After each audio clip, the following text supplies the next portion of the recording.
Deep infiltrating endometriosis, as the name itself is telling, it is deep, so it goes deep inside the organs and infiltrates the organs. So first let's talk about endometriosis. Endometriosis होता क्या है? Endometriosis एक ऐसी condition है जहाँ पे जो normal uterus की लाइनिंग, सिर्फ नॉर्मल पेशेंट्स में सिर्फ यूट्रस में वो लाइनिंग होती है जिसको एंडोमेट्रियम कहते हैं। जब ये यूट्रस के बाहर दूसरे ऑर्गन्स में भी सेम लाइनिंग प्रेजेंट होती है तो उसको हम एंडोमेट्रोसिस कहते हैं। तो ये लाइनिंग ओवरीज में भी हो सकती है, इंटेस्टाइन में भी हो सकती है, ब्लैडर में भी हो सकती है।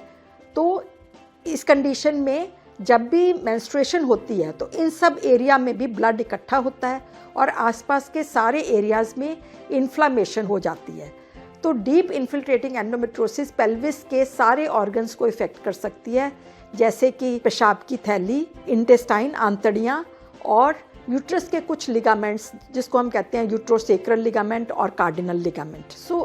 सबसे ज़्यादा इसके सिम्टम्स है कि ये बहुत पेनफुल कंडीशन होती है। तो इसमें पेशेंट को पीरियड्स के दौरान बहुत सिवियर पेन होती है, इतनी सिवियर कि पेशेंट को इंजेक्शंस लेने पड़ सकते हैं, उसको यूरिन पास करने में प्रॉब्लम होती है, पेन होती है, जल्दी जल्दी यूरिन आता है, यूरिन का प्रेशर बहुत ज़्यादा पड़ता है, रेयर केसेस में यूरिन में ब्लड भी आ सकता है, स्टूल पास करने में बहुत पेन होती है और पेशेंट को पेट में दर्द, ब्लोटिंग, कॉन्स्टिपेशन, डायरिया ऐसे सिम्टम्स होते हैं और सारा टाइम पेशेंट को एक पेल्विक प्रेशर लगता रहता है और पेन भी हो सकती है इन एडवांस्ड केसेस।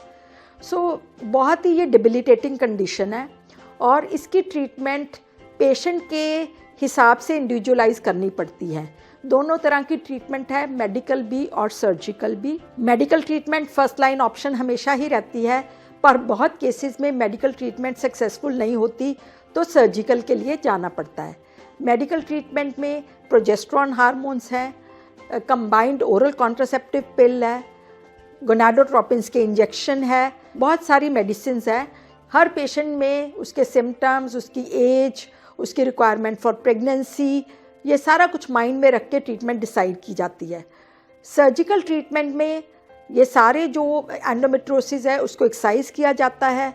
यहाँ पेशेंट को कि किडनी में स्वेलिंग आ रही है क्योंकि जो उसकी यूरिन की पाइप है वो ऑब्स्ट्रक्ट हो रही है और किडनी में स्वेलिंग हो रही है, या इंटेस्टाइनल ऑब्स्ट्रक्शन के फीचर्स हैं तो सर्जरी करनी पड़ती है।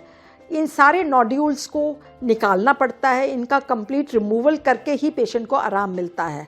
और एंडोमेट्रोसिस की डिज़ीज़ मोस्टली ख़त्म नहीं होती है ट्रीटमेंट के बाद, ये क्रॉनिक कंडीशन है।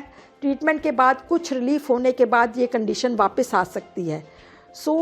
हमेशा एंडोमेट्रोसिस की ट्रीटमेंट एक्सपर्ट डॉक्टर से ही करवानी चाहिए।